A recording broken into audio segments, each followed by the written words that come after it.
Hello, I'm back from another video. My name is Josh Kastic, and today is my Thor Love and Thunder spoiler review. So if you have not seen this movie yet, and don't want any spoilers, I don't know why you clicked on this video, when spoiler is clearly in the title. But I'll also give you 10 seconds to leave the video, alright?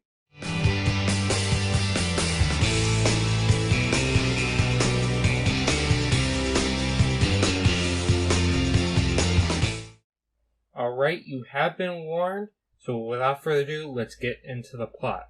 So the movie opens up with Gore and his daughter named Love. They're starving and struggling across the desert planet that they're on. Gore and them keeps praying and pleading to his people's god called Rapu, if that's right. And fortunately, Rapu does not answer him, and Love dies. Then, as he continues to struggle, he hears this voice of the Necrosword that draws him to the lush world of Rapu. There, he confronts Rapu and pleads to him, and Rapu just,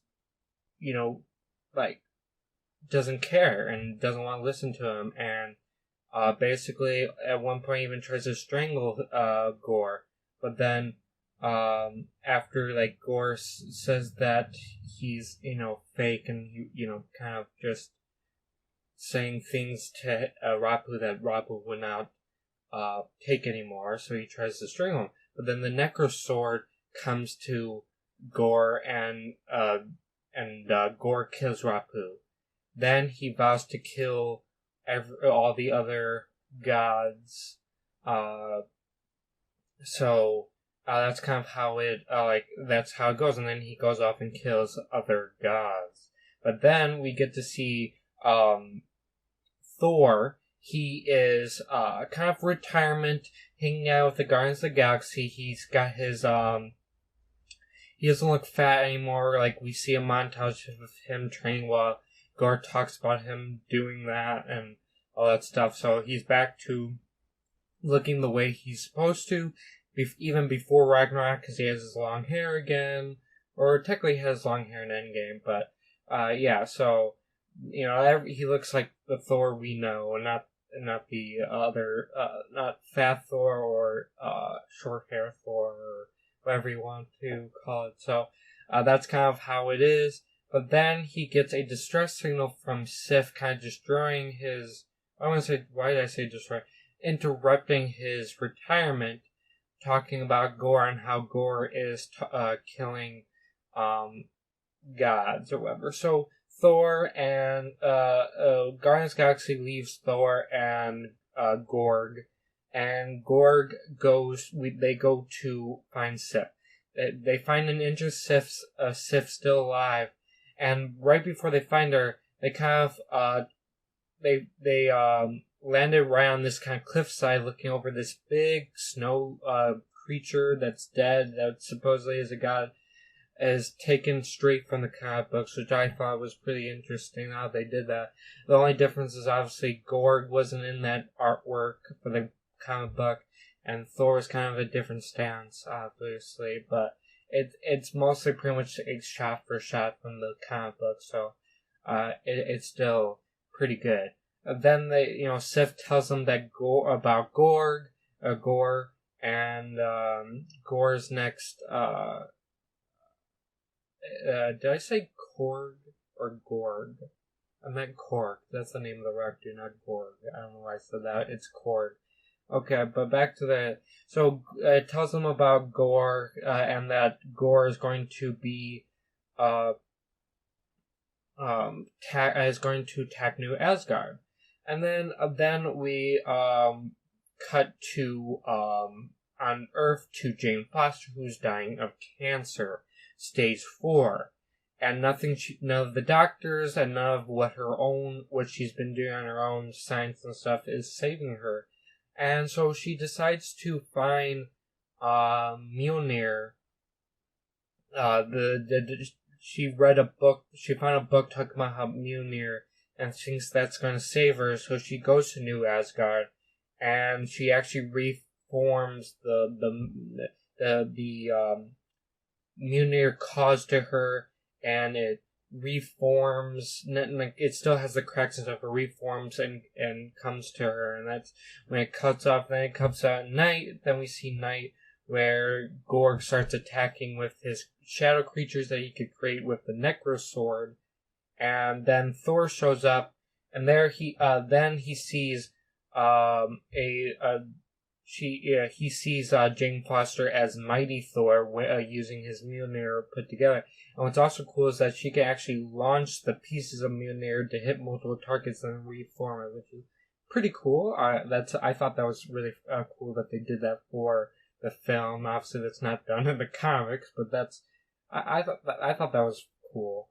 But yeah, and so he's shocked by this, but that's kind of how it is. But unfortunately, they were able to defeat the Gorr and his shadow things, but he was able to escape and kidnap much of the Asgardian children, like Axel, who is Heimdall's son, and he's actually able to activate his powers very similar to his father and contact Thor. Then Korg, Valkyrie, Jane Foster, and Thor, they go to Omnipotency City to gather other gods to help them in their help them to fight off Gorr and save the Asgardian children. But there, this place is led by Zeus. Well, like Thor goes up. Now, Omnipotency is like, I guess, a sanctuary for gods or whatever. So you see a bunch of different gods and whatever. I don't know. A lot of them. You get to see, I think, Bosk, who was the Black Panther, one of the Black Panther gods, and all that type of thing. So that's kind of how that's how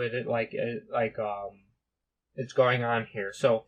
But while they're talking, Zeus was not happy, and so Thor goes up and talks to Zeus and asks Zeus to help him, but Zeus wasn't having him. They're basically afraid of Gorr, and they think they're safe in this place. And basically, originally Zeus was Thor's hero, someone he looked up to, and now it's kind of ruined. So they're kind of playing on the thing, "Don't meet your heroes, kid," type of line, So that's kind of how they're playing that out. Now, so Thor and all of them were going to leave and fight off Gorr by themselves, but Zeus wasn't having it because he thinks that Gorr will find out about this city if they think, and so he tries to capture them.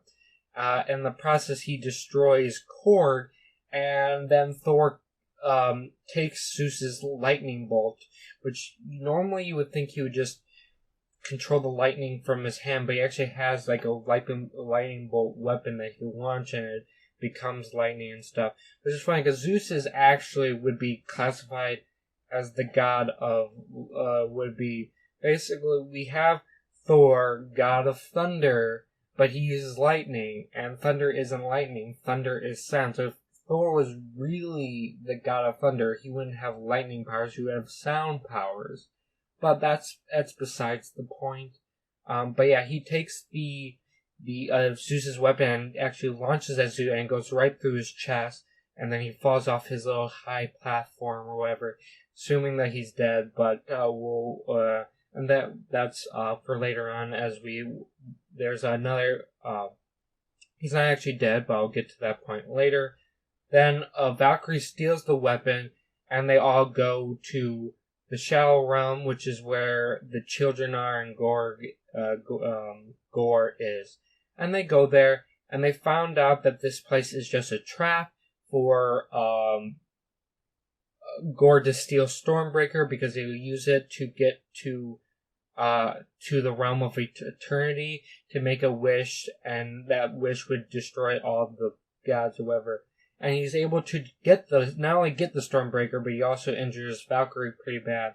And they go back to New Asgard defeated, where it's revealed that the Mjolnir is actually destroying her chemo, and Jane Foster's chemo, and if she uses it one more time, she will die.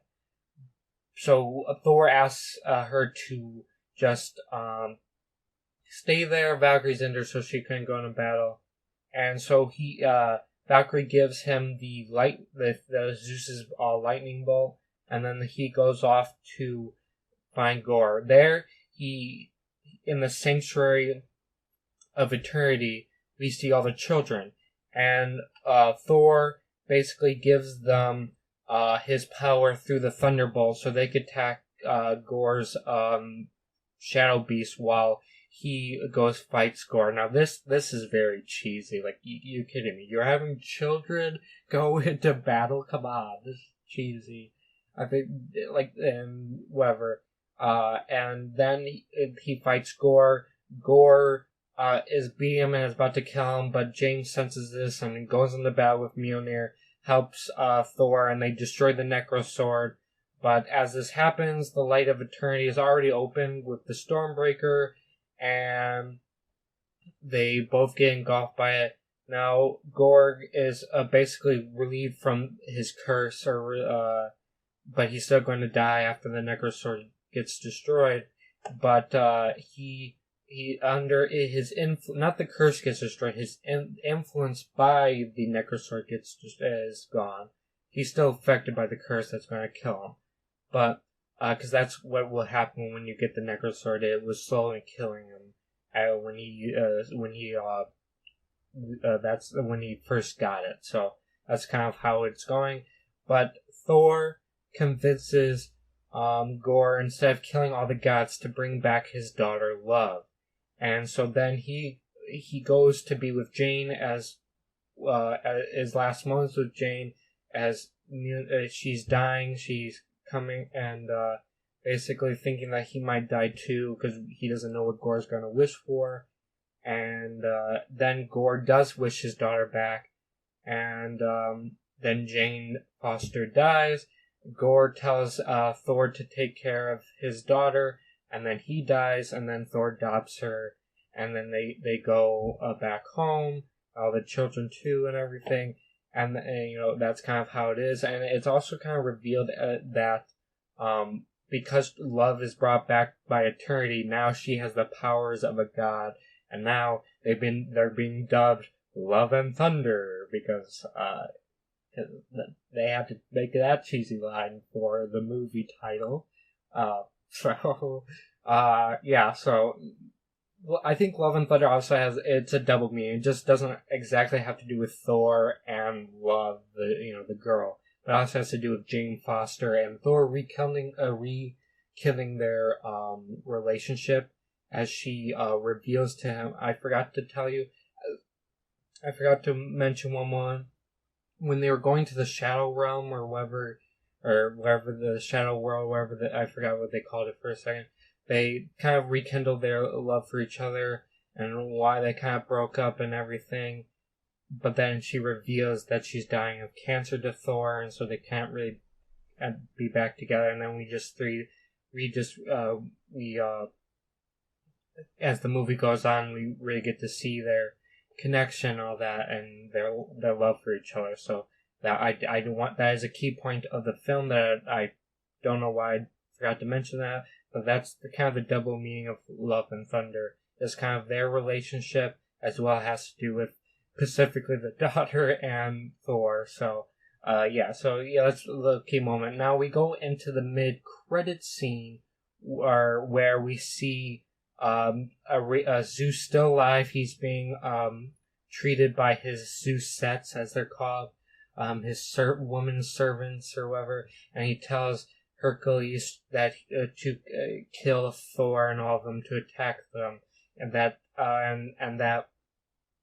the humans and the people don't fear them anymore, and so we need to rise up and become what we once were, type of thing, to make them fear us.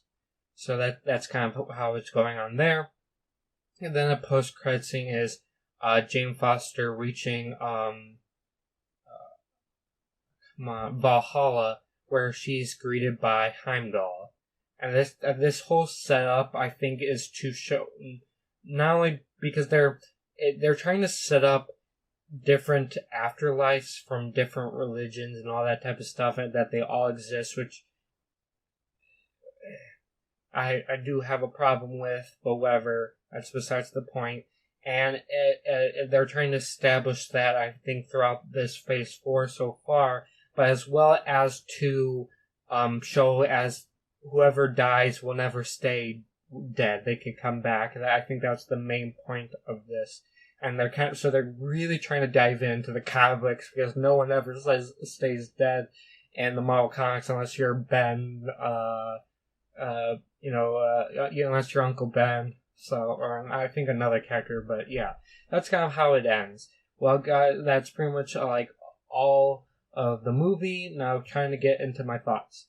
So, I think the writing is bad. It's not good. Like, Ragnarok is a much better film. This is not the best Marvel movie ever. It's just kind of there. And unfortunately, a lot of the Thor movies have not been written well.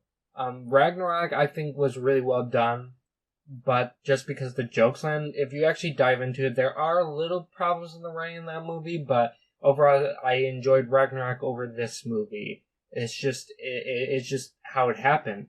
I still think it was entertaining. I enjoyed all the action sequences. I do enjoy some of the key story moments, specifically with Jane Foster and Thor. I enjoyed that a lot. I think they did a phenomenal job writing Gorg, his backstory and everything. I think that works really well, and I really did enjoy Christian Bale as his character. I enjoyed Chris Hemsworth's Thor as always. I enjoyed his character. I enjoyed Jane Foster's Mighty Thor. I'm glad that Natalie Portman. I'm glad they brought back Natalie Portman as Jane Foster, and I like her arc in this movie. I did like how they writ her character in this film. I enjoyed that. Korg, funny as always, and Valkyrie there. I think she did a good job playing Valkyrie as always. I don't know what else you could really say about that. I'm not really that big a fan of her character in general for Ragnarok or any of that, but I think she did playing Valkyrie as always. That's pretty much I think that's everything. I think action sequences were really well done as always for a Marvel movie, and CGI, I guess it was alright. I mean, expect a lot of CGI in this movie because fighting in space and you're dealing with powers and gods and all that, realms and that stuff that obviously can't get here in real life. So, but that's pretty much everything, guys. I hope you enjoyed this video. If you did, please leave a like. If you're new, subscribe, hit the notification bell so you're notified for my next upload. My YouTube channel, website link, my Twitter and Instagram and Snapchat are all in the description as always. And thank you. Goodbye.